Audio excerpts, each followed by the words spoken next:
Mesdames, Messieurs, bonjour et bienvenue sur Sangoya Congo, chaîne OEP Sarabino Basango dans différentes formes. Topé Sarabino chaque fois actualité ndenge koleka na pene mingi awa na République démocratique du Congo binomoko boza ya koyeba eke actualité o eza kotambola mikolo mingi eza bongo liwa ya mwana mboka o azaki bongo juge président ya dossier ya 100 jours mais aussi ba avocat bazo continuer ko kufa ba avocat o bazaki bongo na kati ya collectif ya ba avocat toujours dans les mêmes dossiers 100 jours beaucoup de choses en tout cas ezo bima ba rumeur ba réalité tout et bien ko confirmer parce que jusque là ba preuve tangible et exact ezo confirmer que juge a kufi na likambo songolo avocat kufi na likambo songolo parce que tribunal ya grande instance a fungoli bongo enquête pona kuluka koyeba liwa ne utaki wapi lelo to ya bongo moko na ba éditeur ya ba journal awa na Kinshasa Impact du Congo mwana mboka Joël Cadet topesi ombote pe tombeli oboye bolam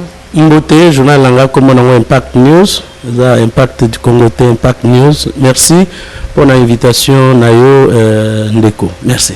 Merci beaucoup, monsieur l'éditeur de Impact News. Voilà, Impact News, les journaux qui paraît ici à Kinshasa. Motouna Liboso Tolimito Yeba, lors de son récent procès au sein de la prison centrale Yamakala, mon mboka Vital Kamere, tango ba EBCA, Olanda qui a un mobimba na kozonge la te, mais tango ba EBCA que non Vital Kamere, il faut moi sinawa midaya, moi nayo aya, lokola ba témoin, baba ki te ke ba kangi bangote, baba ki ba lokola ba témoin pour ba pesa quelques explications toujours dans les mêmes dossiers 100 jours.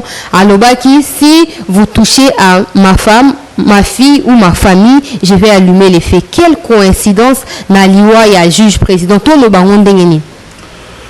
Bon, une fois de plus, merci. La mort est naturelle.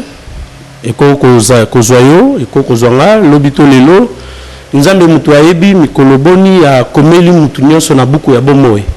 Yemuku ayebi, on ne connaît pas le jour où on vient au monde, tout comme on ne connaît pas non plus le jour où tokolwana mokili o. Donc komelanga. Mais le comble en Afrique que il n'y a pas de mort naturelle. Donc il y a ceux qui mutu atazampaka, atana 82 ans, on va trouver toujours une raison qu'il a pour ça à la mort. Pour ne pas parler de lui, feu Etienne Tshisekedi Wamulumba est mort, embolie pulmonaire, mais Sima, ok, à 80 ans, je dis bien, mais Balobiote, nani Baboma qui est, et pas mon année, et pas Katebeka Toto, Yemutaza Kuna, Yamwana Babenga qui Katebeka Toto, Awa, Bayambié, avec beaucoup d'importance. Donc, il faut que chaque mort ait une raison. Donc ça c'est l'Afrique, et la philosophie bantou, mais je ne peux pas moi, à mon niveau en tant que journaliste, collier liwa yanzuzi na malobaon de kokamera lobaki. Et surtout que ngana yokaki yangote biso ngana yo to kendeki prison te. To landaki procès na ba écran na biso na bandako na biso. Et pas ngai na okaki tant au procès lingesi là. Avocat de la République, le bâtonnier Koko Kayoudi, qui maîtrise bien la chose, Yemutu a rétorqué, messieurs, vous allez mettre le feu. Pourquoi vous allez mettre le feu? Parce que non, vous menacez la République. Bazongisi, caméra et pas ya Mwanamboka, caméra, asiliki nandenga kosaganate, babandi koswana, nde procès président Katiango. Mais là où peut-être bateau bazo ça la supputation, ba rumeur, et qu'on a na décryptage, il y a image ou bien il y a vidéo, oyo bisono sotolandaki. Ndenge siko bato babandi kopé sa biso ba parti il y a liboso. Procès bandi, Nzuzi président a fongoli procès à lobby, tozo ban instruction. Ko ban instruction, il faut ba avocat nyonso ba donc Kamere a mis présenté, Tata wana mususu ya Koko wana a mis présenté. Ce qu'il faut avocat na avocat leka aloba azaya baro nini o alobi avocat baro fulani o avocat baro kingani. Basilisi OK, on commence par la première prévention. Avant nanwa ya silisa maloba. Avocat ya Kamera teleme likolo. Nzuzi président l'attaque masque moko ya lolenga bien pour de pareilles circonstances. Oui, masque wana eza kolekisa ata na micro ya RTNC bien maloba. Mais nani avocat ndeko caméra leki alobi ote il faudrait olongola masque wana ndenge distance ezali pose la au contact na micro pour mongongo no ekomela biso. Nde tomoni yango flou. Je n'ai pas compris. Mbala moko nzuzi sans koyeba alongoli masque wana. Tango bandi koloba na micro directement netio ya yo yango na yebisaki wawa na za posa na micro na ngai mena désinfecter yango yo lobi ote to utiliser ka micro moko po ya kokosa la biso te que papa Joël tango comme pas na ngai to utiliser soki kokufa to kufa biso nyonso. Bon, je crois que koko za la kamikaze te po na ngai. Alors, tango bandi koloba na micro déjà mungongo e bandi ko kita perdre mungongo. Du coup, tout le monde est caméra à salisi moko ya boye. Tant que ça la signe ya boye, tout le monde moko le poko moko. Wana bala kisi biso mutu aye kotika masque mususu te. Aye siko na masque mususu atie na mesa. Nzuzi atali azu masque mbala moko ami bambi. Tant ami bambi masque wana ya liboso atuse. Ya mibale atuse. Mungongo esili abandi kotoka. Wana iza ba décryptage nini to responsabiliser mutu te. Zuzi abandi kotoka. Mbala moko azongisi parole. Batuni ndeko kamere mutuna. Mutu aliboso zuzi yo azaki pembeni. Nako kotanga komone te. Le juge assesseur ndeko yangai. Ninga yangai. Atuniye olobi keza ozaki na équipe ya supervision. Rôle na yo spécifique ezaki nini? Mwana mboka kamere ako yanola na mituna te. Azana ba commentaire. Donc ba kotuna kamtuna muke alobi minute belé. Et puis ce que mon stratégie na yelo longe to lobaki que kamere a préparé défense nete. Alobi li ba avocat ne vérité te. Mais kamere a préparé biloko misa nine. Ya liboso intoxication, ya mi balé lokuta, ya mi sa désinformation, ya mi nei manipulation. Manipulation ba manipula andeni. Quand vous avez liboso banzuzi, ngai déjà na samba en défenderesse comme en demanderesse. Ce que vous avez liboso banzuzi, okolobela banzuzi. Okolobela ba avocat te, okolobela ministère public te, okolobela public te. Mais au moment que ndeko kamere souci mais ezaki opinion ndenge yeba que audience est transmise en direct.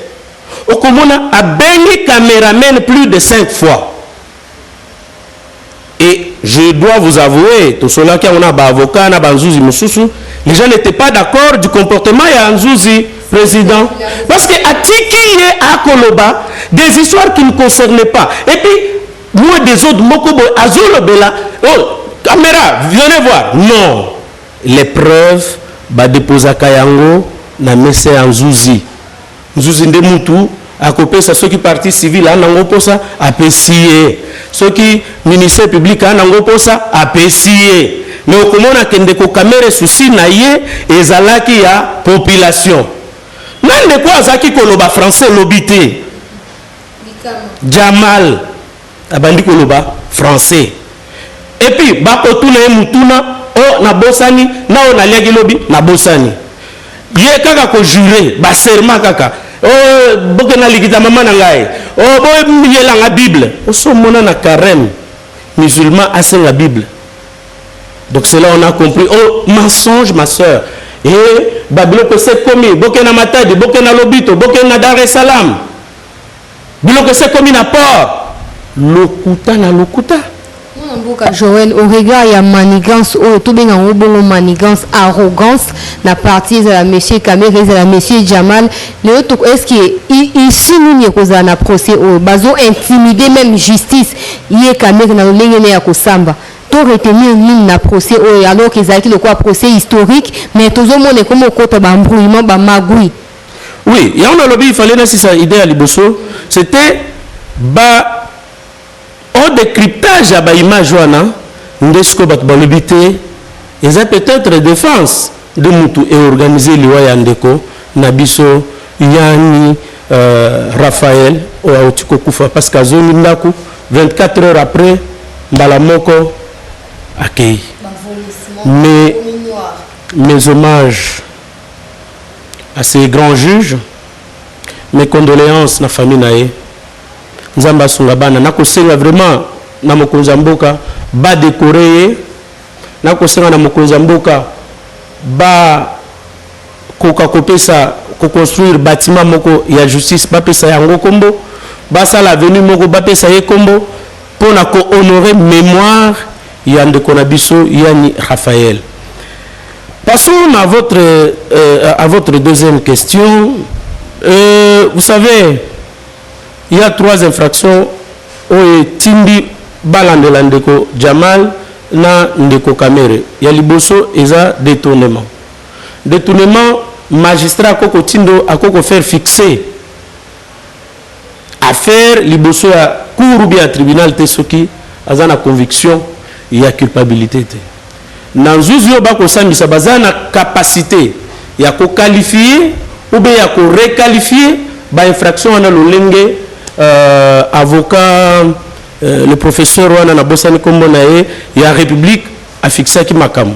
Donc malgré en dépit de la nuit du jour de pluie vérité et koye banana likambo o ataba boyimba Zouzio nyonso il en restera un pour quand même que Toye Baba Magui oizo le kanamboka oyo parce qu'il n'y a que la justice oyo ekoki kosala que le pays puisse se relever.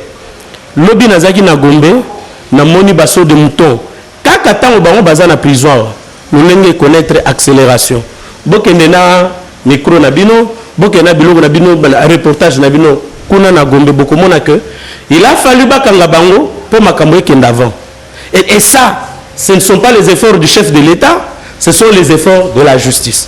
Voilà, et le Gonako Koloba. Mon amboka Joël Kadeto continue bon on dirait à émission Nabilidi. Mon amboka Tolimito Sosola. Et le Kwezo Zanga, chef de l'État, et Zaba bonne personne, des personnes de bonne volonté, des personnes justes, des personnes intègres pour réussir vision oyo. Il y a alobaki pour le développement en boka état de droit makambo côté ben akati ya mandat naï. Qu'est-ce qu'il faut pour que le président réussisse son mandat? Bon, il y a les bons erreurs président commettra qui banomaka concurrent na cabinet politique. Cabinet politique eza eloko ya yomoko bato bako sunga na ba idée pour yo ke liboso. Vous ne pouvez pas un allié président d'un parti politique netio ozoye akoma directeur chef ya cabinet na. Donc comment na Macron te azwa par exemple Marine Le Pen ou bien Azwa Fillon Achaye a comme directeur de cabinet, c'est impossible. Vous ne pouvez pas. Et là, parce qu'il y a une ambition et puis le cabinet, au sein du cabinet, il y a cohésion, il y a coalition. Ça ne se fait pas. Le cabinet, beaucoup qui ont la poste, qu'est-ce que Kamere un félin moutoyebi politique à Congo a eu communication côté naï. Parce que communication est une information est presté, c'est différent. La communication bien on va comprendre la bisoté peut-être dans ma page Facebook na biso et consort. Il y a des moments que je fais la communication. La communication veut dire je vends l'image d'une personne, d'une association, donc d'une personne morale ou physique. Et je dois présenter son côté flexible, son côté acceptable, son côté comestible, son côté il faut que beauté donc on exploiter parce qu'on a la communication. Donc on a une idée na yo. Si on a la communication Massa Kamere adjoint na communication Massa Kamere basala kabongote tokote kondeni yango moni basali avenir à université yango place bino boali basali avenue force publique basali sayo batie beton na bokasa ebimiti kuna na esika kin maziere ezalaka basali bavenu ebele oyo ya fikine basali mais bato ya communication batikali nie parce que balii koteka bilan ya Tshisekedi te. Je l'ai dit dans une émission sur Télé 50, Jean-Marie Kassamba azaki mutute pembeni ya président de la République Kabila en 2006-2007. Mais Jean-Marie Kassamba nous a vendu du vent. Je le lui ai dit en face, il nous a vendu du vent, mais tondimi yango. Ba tramway, ba TGV, ba avion, ba aéroport modernisé. Tant on a contacté un réalisateur non alobaki zala moderne lolenge Kabila à l'accès modernité. Donc vous comprenez un peu. Ça dit Kassamba amelisi biso pe matomeli yango pe à un moment donné to bandi ko ah Kabila ya kosala lelo quoi ah Kabila Kabila tondimi pe. Mais nous avons un béton à côté, bobo à côté. Pour quelle raison? Donc voilà la première erreur. Ce qui fait qu'aujourd'hui, ce que l'on attend à l'Ikambo, il y a procès, il y a présidence. Mais caméra à la kisi, banani, tract, maison préfabriquée. Opinion à combimaye. Quand on a un procès, oh, bon, la place, il y a une signature. Or, infraction à détournement, et ça, infraction à banamike, et ça, net koui ba société. Donc, c'est une infraction de l'obagi, la première audience, casa intellectuel. Donc, c'est une infraction à ba intellectuel. Donc, il faut pas l'amener petit à petit pour nous koui bango. Parce que Félix a nommé allié naé. Allié naé a lié na cabinet ne batunaé. Ils sont mon pu conseiller à président de la République. À Kende Kofinga, président de la République, na émission sous conseiller scellé, un ami à moi, un frère, docteur Scellé. À quelle émission à Peter Tiani, à quel Kofinga président de la République, à ça conseiller à président de la République. Vous pouvez comprendre un peu ça. Mais vous allez voir que mais pourquoi? Parce qu'il se considère attaché à Kamere plutôt qu'au chef de l'État. Voilà la première erreur. Deuxième erreur. Le chef de l'État se fait entourer des hommes d'affaires. Qu'est-ce qu'un homme d'affaires peut apporter dans la gestion? Qu'est-ce que Vidi et Chimanga, par exemple, un homme d'affaires, peut apporter comme stratégie en politique? Parce que c'est un homme qui est là, ses stratégies, c'est travailler à la maximisation du profit personnel. C'est ça un homme d'affaires. Rien d'autre. Un homme d'affaires ne se bat pas pour l'intérêt communautaire ou pour l'intérêt supérieur. Oh, il y a autant de ceux qui sont en Amérique latine. Alors, on va créer 50 000 emplois. Et ça, tout ça, au 16e mois ou au 14e mois de la gestion de Tshisekedi. Et puis, on a mis les chômeurs, il y a poto. Ameli biso baebi terrain te baebi politique à Congo te bavanda ka kuna ba balanda baza ko landa biso kaka ndenge bande ko nanga bazola nanga ya awa memi ba chômeur nyoso ati. Comment vous allez réussir? Et pourtant il y a des gens qui sont morts ici. Il y a des gens qui ont avalé du gaz lacrymogène ici. Il y a des gens qui chaque jour bazana nini pona ko défendre batu nyoso na tcheba pembeni batu baebi Congo. Vous savez Macron est passé à nommer Batouyanga Momsous. Même, comment il s'appelle, François Hollande, l'a fait. Même Kabila l'a fait. Si même au début, il a fait avec Matungulu. C'est-à-dire, si vous trouvez une expertise, Ezalaya la Mouka, Ezalaya, il y a FCC, dans la mesure où cette expertise, pour construire le pays, recruter les intelligences. Et c'est ça la raison, madame, des services d'intelligence dans un pays. Les services d'intelligence, ce n'est pas pour traquer les journalistes qui ne sont pas d'accord avec vous. Les services d'intelligence, ce n'est pas pour traquer les opposants ou les membres de la société civile qui ne sont pas avec vous. Les services d'intelligence qu'on appelle les services de renseignement ou la NER chez nous, c'est pour détecter les spécialités, les expertises dans chaque domaine. Batali A, la télévision, Sangoya Congo, Bamoni Mwana Mboga Mogo, Ako, Sala bien Moussala Nae. Bamene Banquette, un bon caméraman. Tala, tant qu'on filmer, bah image les affixes. Bah quoi bah zuyo, bah bengyo, l'axanana. Parce que bah fiche na bisono sur na ba nero na za na ba demi na fiche na ils ara déjà kuna. Donc, oui, t'attendez aux abonnés qui déjà au bandit comme mata comme na combo. Donc, fiche nous, ils ont déjà kuna. Donc, baebio, baebinda kuno, baebi plan na spécialité à battre son. Bon, beaucoup qui proposer bango na mokonzambo ka po mboke ke liboso te po ani. Donc, c'est là où l'action du chef de l'État est bloquée. Mais malheureusement, il a une politique qui a kokende malembe. Mais le danger, c'est quoi? Le temps est notre grand ennemi. Vous comprenez? Le temps est notre grand ennemi. Encore 3 ans de sa gestion, parce que la dernière année, vous avez l'année électorale, encore 3 ans, est-ce que va-t-il réussir?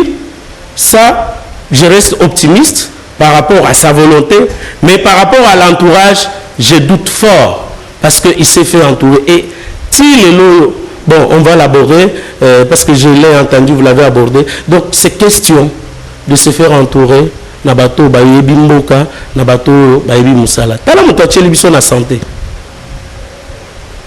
Tala Moutouaché, Libiso na intérieur. Incapable de s'affirmer sur les gouverneurs dans la territoriale. Tala ba incompétence à Libiso partout. Donc, s'il ne sait pas revoir ses cartouches et changer de pion, bon, dans lui. On a beau continuer en tout cas dans la émission tout autour de Bernard et Talibongo coalition cash FCC coalition oyo to meki ko ça la micro baladia et pas la population et la population quinoise. Tout le monde déplore cette coalition. Tout le monde déplore, tout le monde veut que le président Tshisekedi accate la coalition oyo ami benda nzoto et puis dans la mesure du possible dissoudre le parlement pour refaire dans un court délai aux élections pour les députés à Sikapé que c'est faire majorité au niveau du Parlement. À venir au milieu, le quoi mon pandis aux opérations na coalition. Bon, coalition ils ont fondé na stratégie à Joseph Kabila.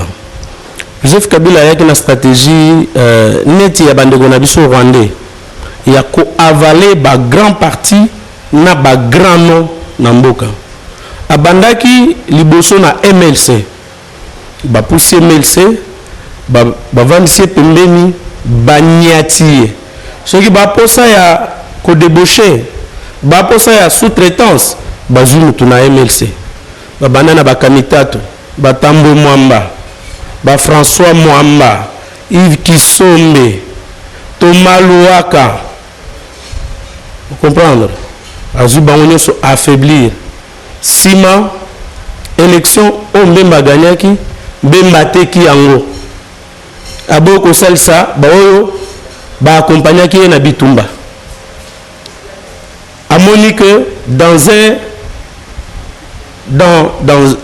une mare il ne peut pas y avoir 2 crocodiles akangi simbemba akeko vanse na CPI atikali ko régner a récupérer Sima Palou pouf Niata Simba Silisa Palou ekei wo Sima etikalaka parti moko ya munene o siko bango bakanisi il faut pe ko kanga yango ko fina yango ko silisa yango abandaki ba démarche yango depuis Ibiza eke Venise tango papa Tshisekedi ayoki akati makamu papa mukendi bazaki kuna Félix Antoine Tshisekedi azaki kuna bakati nde ayeko sala Genval.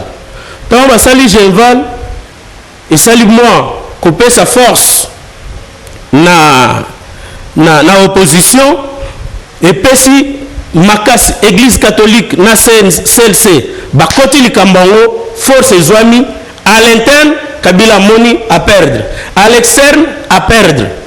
Alors qu'est-ce qu'il faut à créer borné à cité de l'Union africaine. Wana a récupéré UNC Anyati, Apanzi, Afini, Kamera Kanisi, Kakoza la premier ministre, Babete Lokonam Souka, tout. Kamera Kwe, Bazuka Ngoudia. Kamera Zagil Soussou, Namakasite. Donc, Asila qui basisa qui est pas Kabila. Et Tigala, il faut Tshisekedi. Ndeba bandi ba négociation na Kuzu. Pour Tshisekedi za premier ministre. Tshisekedi a lobby avant za premier ministre, besoin sana nkoro ya papa nangaya. Makambo ekatani wana Tshisekedi atika libana koro ya Tshisekedi atika libana pendant plus de 2 ans.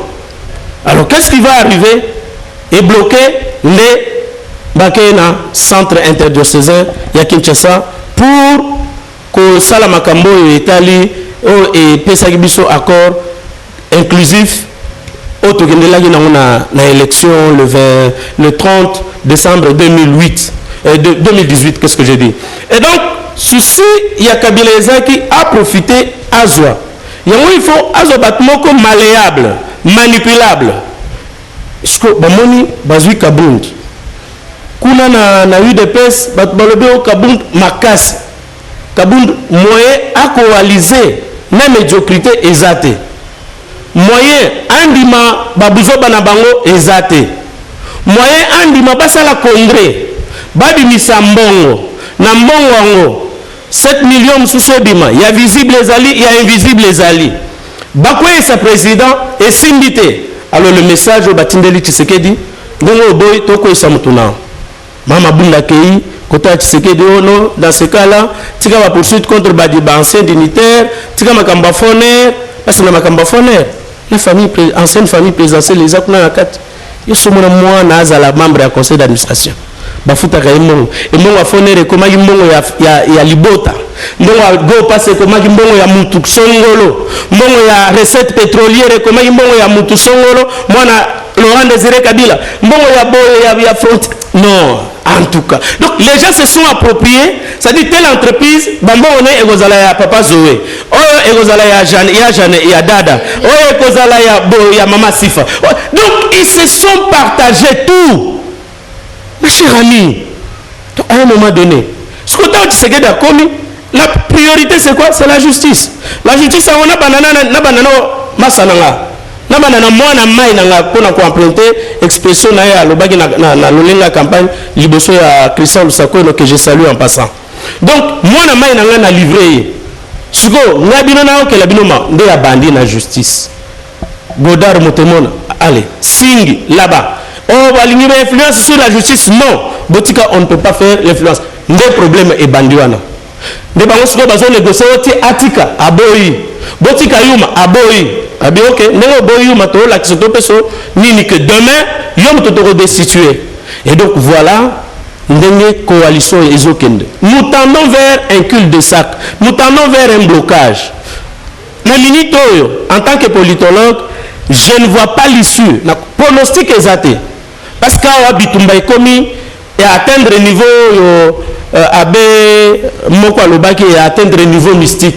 Donc awa il faut kaka moko na mibale moko éliminer muinga. Bitumba oza profitable na nana quand mibale wana. Ma chère amie, tala makambo ko leka na parlement. Est-ce que les priorités eza lelo kabund? Batu bako kufa likolo ya Covid. Covid ango batu bako teka bako soma banani ba bidembe. Covid ango on ne comprend pas la communication à ministre. Mais les gens ne s'intéressent pas à ça. De la raison mata. Batu bako kufa na beni. Batu bazo kipe makamyo sonate insécurité le omoni na Lubumbashi bako banda insécurité à partir de 19h babandi ko bomati 3h du matin. Police ekoyate. Mais vous voyez nos députés wana ezotala bango te bakokolalela ngo libanda te bo babenga ministre de défense aya komi expliquer bakokolalela ngo libanda te babenga Kankonde aya komi expliquer bakokolalela ngo libanda te babenga premier ministre aya komi expliquer mais tala ya bango likambu kamuto akweya. Qu'est-ce que ça comme incidence sur le vécu quotidien de la population congolaise? Que Kabunda azala te, ça sert à quoi? Ça sert à quoi? Donc c'est juste pour vous dire que dans la classe politique pourrie. Donc il faut le formatage. Il y a classe politique, Nabiso, nous devons espérer dans quelque chose. En dehors de ça, avec cette classe politique pourrie, avec cette classe politique qui s'enrichit, parce que les locaux sont bons, on vend bien, il faut qu'on ait la politique. Donc, si on est journaliste, si on est professeur, il y a un professeur Mbata, professeur ordinaire. Naba université minene ya mboka. Mama constitutionnaliste moko ya munene. Mako Lukakaka a remplacé Jean-Marc Kaboul parce qu'il a dit que wanande moi confort ya vie et kozala. Mais ceux qui bâtissent un professeur na condition normale. Ceux qui bâtissent un biso ba journaliste na condition normale, ça veut dire on crée les entreprises, on entreprend, l'économie nationale est mati. Bapesi ba moyen na ba Congolais pour qu'il y ait de banques de crédit qui peuvent accorder les crédits aux Congolais. Mais maman, la politique pour Annie. Parce que nous avons la publicité dans le journal là. Combien d'entreprises vont ça la publicité? Et par publicité, j'ai combien d'argent? Est-ce que si par mois, j'ai 20 000 $, il y a publicité? Parce que ça m'est déjà arrivé. Nous avons un cabinet ministre pour Nanini. Nous avons la ministre pour Nanini. Si le professeur a bien place à Vandi. Nous avons la ministre pour Nanini. Nous avons un cabinet pour Nanini. Et c'est là notre classe politique, ma chère amie. Tokoba mwana mboka Joël Cadet, tozokoba na yo elongo, tout belaka likamango ya Jean-Marc Kabound ou aza déjà destitué. Mais mikomi balé l'équipe ba militant UDPS ba yeba ki bongo na ko manifester pour na ko déplorer attitude ya ba tobenga bango bongo ba ninga na bango ya FCC ba lobby bango baza non et non ba ko proposer candidat mususu te. On les a qui non ba militant. Mais lobby lisusu yo za éditeur munene ya journal na yebi ko za en possession ya communiqué wana bisika UDPS et lobby en dehors ya Jean-Marc Kabound moto mususu te et puis député nyonso o na liste ya UDPS a commis pesa loko a candidat na poste wana a cause directement écarté définitivement na parti et ça dictature et ça s'imposer to UDPS ndé comme ko panzana. Non, UDPS ko panzana jamais, UDPS c'est un état d'esprit ma chère amie. Bon tu baganza UDPS ko fera jamais.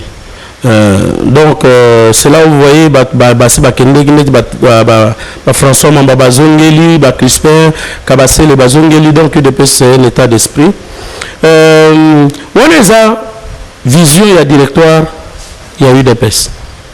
Ba député bazaki associé na likamangote mais na otu kotanga message à président du groupe parlementaire cash et pas wapi UDPS ezali mwana mboka Léon Mobikai alobi tomi concertakité to koyoka na hiérarchie à parti pour na lever option globale mais ce qui directoire ezwaki décision na ezaki na lolenge ya Jean-Marc Kabound azada na ba voix mususu ba voix na eza justice. Pourquoi? Parce que pétition est longue ici et ça n'a pas irrégularité belé. Pétition est signée le 13 mai. Et ça a déposé dans le bureau à Madame Mabunda le 12. Madame Mabunda n'a que 72 heures. Donc, Mikolomisa, tu peux transmettre en haut, dans mon colonne en haut, pas inscrire en haut, na haut du jour.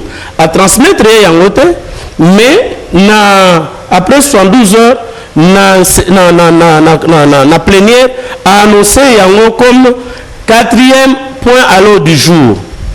Nde bato ba moni que ezaki moi mobulu moi irrégularité nde alongoli 4e point à l'ordre du jour parce que ba irrégularité ezaki mingi. Et puis moi na mboka Simon Pianantumba député élu à Kananga alobi ye a signé quitté.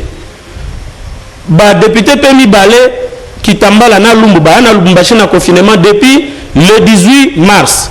Ndeni bazoi ba signature. Député mususu Nema Grâce azawa nate. Ba député mususu ba signé net ba PPRD et pourtant bazaye ya ba parti mususu. Ba député mususu ba signé net ya envol, groupe parlementaire envol na parlement ezate. Donc ba irrégularité nyoso na fallait ko talela yango. Mais ba to FCC le bazaye ka posa ba kene na Lumbangu. Mais il y a d'autres voies qui restent, notamment l'inconstitutionnalité par devant la Cour constitutionnelle, notamment aussi par devant le Conseil d'État pour nous juger actes administratifs qui n'ont pas. Par exemple, les lois, moi, ici, Mbika et ici, déchoir la justice. Pourquoi? Décision de l'Assemblée nationale de Zouaïbon au Kabila, moi, Namboka Nene Koulou, groupe parlementaire et FDC et alliés, reconnaître Kakabati. Donc, c'est juste pour vous dire qu'il y a une irrégularité qu'il faut d'abord corriger. Si mandé, ce que Jean-Marc Kabound a zoni na kitinae, mais il faut réfléchir. Est-ce qu'il faut continuer par rapport à la cohabitation de Madame Abunda Bako Kananete? Lewana bakoki kokana parce que irrégularité na l'Assemblée nationale est belé. Article 8 est violé, article 108 est violé. Il y a un parlement, Madame Abunda, si les lois après une année, ba membre de cabinet nano anoma bangote directeur de cabinet nae akoli ambongo net directeur de cabinet comme un administratif et en même temps un député national azana ba immunité à directeur de cabinet. Donc vous comprenez un peu ces irrégularités là. Donc ce pas député bazaka na besoin ya image ya chambre na bango baliana no basenga na bureau mobimba bakoya parce que n'atteint ba membre ya cabinet mususu ya premier président, deuxième vice-président, rapporteur adjoint, questeur adjoint. Donc bazana ba membre ba cabinet na bango na batikala ko nommer bangote. Donc ils ont humeur à muto la muki le bon, le logo 1500, 1500, le logo 200, 200, le logo 500, 200, 500. Donc nan ndenge Jamar Kabunda ko koye aboye. Donc chef de cabinet nae, ba conseil nae, non banoma bangote. Voilà un peu là où les députés sont bazaki na fierté, na jalousie, il y a fierté, il y a chambre na bango, tala biloko il fallait balobela, mais ils sont dans la distraction. Mon mboka Jean-Jacques Mamba tango ba libéra qui avant ba placer sous résidence surveillée ayeba ki na koloba bongo pa na top Congo ya mon mboka Christian Dousakono o tu kopesa mbote awa alobi. Ce n'est pas de sa faute parce que lui ne faisait que recevoir des listes des commissionnaires. Qu'est-ce que la commission vient faire dans ces dossiers? Et puis, le commissionnaire, nana mandat qui bango. Mission na bango zaïko falsifier ba signature, ton mission na bango zaïki. Maman, tous en amboka na séparation de pouvoir. Besoin de pouvoir judiciaire, besoin de pouvoir législatif, besoin de pouvoir exécutif. Ceux qui n'ont pouvoir judiciaire, mutosa limbeba na pouvoir judiciaire. Ceux qui n'ont pouvoir législatif, justice et ceux qui n'ont pouvoir exécutif, mais président Kokeko, donc le pouvoir arrête le pouvoir. Mais ceux qui m'ont mboka mamba, à reconnaître qu'il y a liste, à reconnaître qu'il a facilité la fraude. Or, la fraude en droit corrompt tout. Donc, au acte assis la fraude, ça corrompt tout. Il fallait aller rassurer que tel a signé. Parce que de côté, la partie qu'est-ce qui va arriver? Mais on va débarquer la pétition. Et c'est lui qui devait présenter la pétition lors de la plénière. Mais il a été.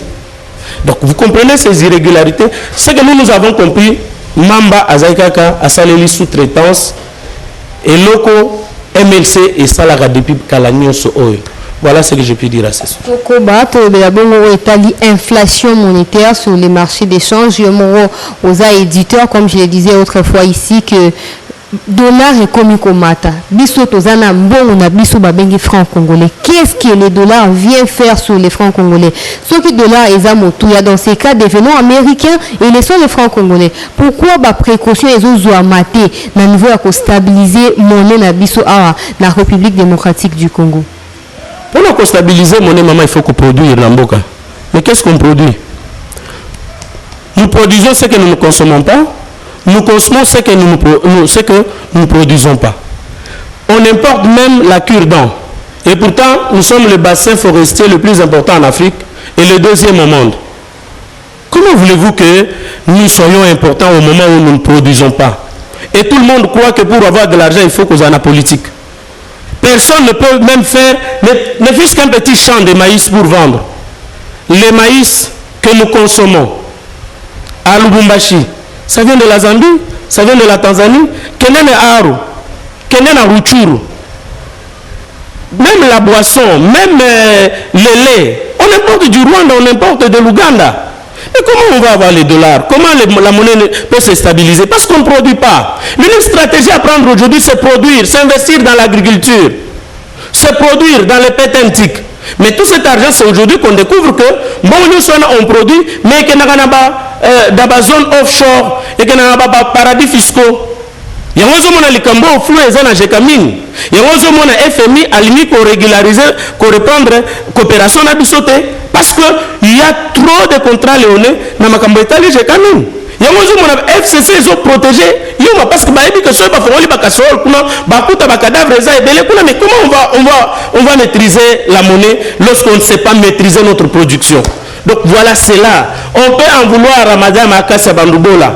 On peut en vouloir au gouverneur de la Banque centrale du Congo. On peut en vouloir au ministre scellé des Finances. Donc, ils n'ont aucune responsabilité. Ce qu'il faut aujourd'hui, c'est engager le pays dans la production. Donc, que chacun de nous puisse produire dans son secteur, de telle sorte que l'argent puisse être là, en circulation, qui s'ajoute. Donc, la crise économique sera davantage, ça va davantage ternir l'image de notre pays. Donc, vous êtes d'accord, bon, on a ministre et la pêche et l'élevage, Jonathan Bialosuka, qui a besoin de 80 millions de dollars pour 8 mois pour aller relancer le secteur état pêche et l'élevage. Ma chère sœur, Kende na Tanganyika, les poissons meurent de vieillesse. Atana fleuve Nabissoir, les poissons meurent de vieillesse. Même vous là, vous pouvez avoir juste un petit étang de poissons. Mais quand nous, comment on a au salambo kolekana après ça?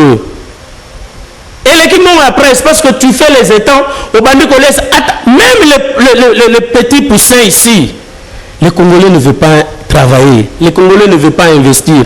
Et aussi, quand vous allez investir, il faut que combien de taxes vont tomber sur toi. C'est pourquoi les Congolais ont expatrié. Il n'y a pas moyen de maîtriser l'économie du pays parce qu'elle est totalement tenue par les étrangers. Allez dans l'agro-pastoral, ce sont les étrangers. Allez dans le vestimentaire, ce sont les Nigérians, les Ouest-Africains, et ainsi de suite. Vous êtes femme, allez à Kato, allez. Donc vous allez voir qui détiennent tous les stands. Ce sont les Ouest-Africains qui nous vendent les habits. Quels sont les habits? Nos Saint-Esquines, nos Sotesquis. Et parce que nous n'avons pas voulu privilégier les locales. Yango ba marché nyo so ba kopé sabango ka ba libanais. Non moko e komi ba indo-pakistanais. T'as la place nyo so pelou store azalaki. Kin marcheuse. Qui est le patron de Kin marché? Tunanga prochainement. Qui est le patron de Egal? Tunanga prochainement. Qui est le patron de Régal? Tunanga prochainement. Pour Nineza et Kambamika n'a pas expatrié. Tunanga prochainement.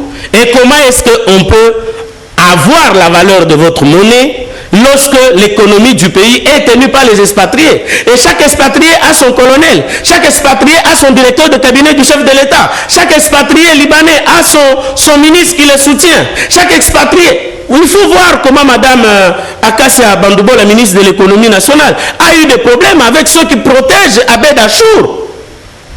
Vous ne pouvez pas vous en rendre compte. Ses propres collègues ministres l'appellent pour lui demander de ne pas contrôler Abed Achour. Et tous les marchés des véhicules ici de gré à gré se confient toujours à ces expatriés-là. Et ces gens-là, s'il te plaît, sont venus ici pieds nus. Ils sont venus ici pieds nus, je te dis. Bakuna à l'aéroport, mais Bakuna à l'aéroport, bah patron. Bah boss est comme les Congolais. Les Kinois est complexé devant une peau autre que noire, à combien les patrons. Ils sont venus pauvres. Mais aujourd'hui, ils vous bradent des millions. Vous avez quelqu'un comme Samia Amida, Jamal là, qui crée une entreprise au mois de mars et gagne un marché de 57 millions. Et ça lui est payé avant même qu'il ait touché le sol du Congo. Ndi, et puis ça quand il dit ça monter maman Mboka Joël Cadet tu comprendre souci na yo en tout cas pour Mboka na biso tout souk ça bon on a likambo etali coronavirus Mboka ici ko traverser bon cap il y a 2000 personnes sur côté ça a plus de 2800 personnes au baza touché sur toute la République to limite oyeba 400 guéris plus de 60 personnes au baza déjà à Kokufa. Inefficacité sur le terrain, manque de stratégie, manque de cohésion entre les membres et composants de l'équipe de riposte ou qu'est-ce qui se passe? Bien avant cela, ceux qui marchaient à Banda Kouana, parce que nous avons Mboka, Gabriel Chabani Record, on a Banda préfabricat. Ce bapé Sagaïmo Wana, Aliwa Soma Biloko, bon, il y a été Kalawapi, Awa. Et ça allait permettre que l'économie en Mboka Mata, parce qu'il allait reverser cet argent-là dans la banque Nabiso. Mais Bambon, on est que Liban, et que Grèce, et que Biskam Sous. Mais comment? Lorsque vous avez les dollars, vous avez les devises, vous les envoyez. Nous sommes dans les marchés de l'offre et de l'emploi. et qu'est-ce que je dis, de l'offre, comment on dit, l'offre, c'est la loi de l'offre et de la demande.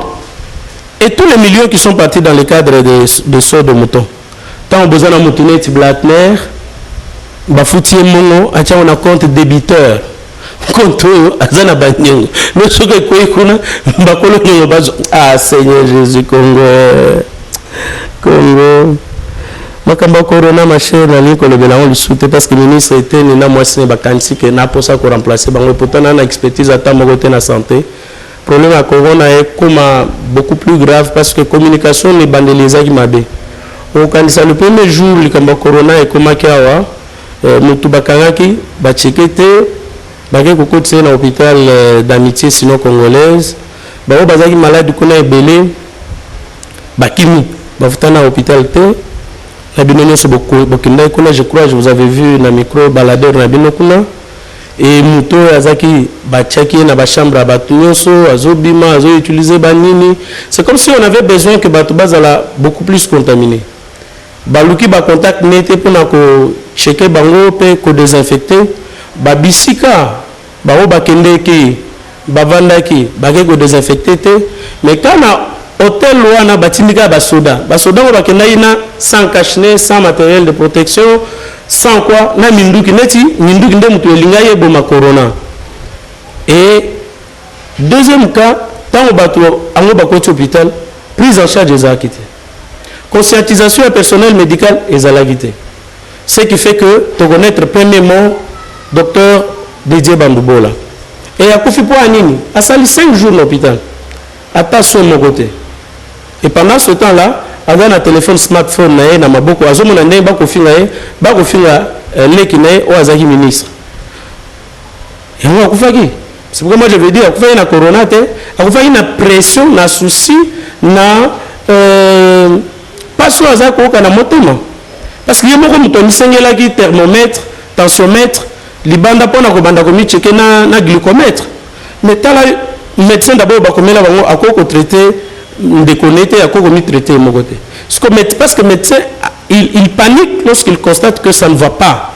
Mais ce que les aïeux ont mis testé. Et vous voyez un peu qu'il ne pouvait que mourir. Papa Mukendi, Batiake Kuna na clinique Ngaliema, aucune prise en charge. Et pendant ce temps-là, vous avez isolé. Nous avons visité Azate. Nous avons noté, nous avons noté, nous avons noté.